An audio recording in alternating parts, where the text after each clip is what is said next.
Hi everyone, welcome back to another video from Crypto Basics. In this video, we will be learning how to find user ID in Dex Trade mobile application.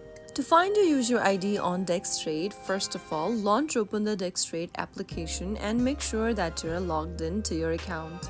Once you're inside the home page of Dex Trade, go ahead and tap on the menu button located at the bottom right hand corner. Inside the menu option, tap on My Profile and then click on My Profile once again.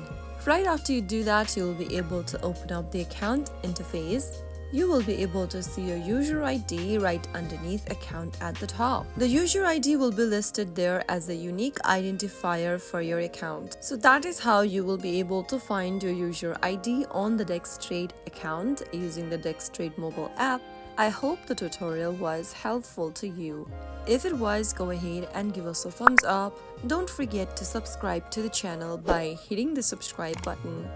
Press the bell icon so that you'll never miss another upcoming upload from us. I will be back again in the next episode. Thank you for watching.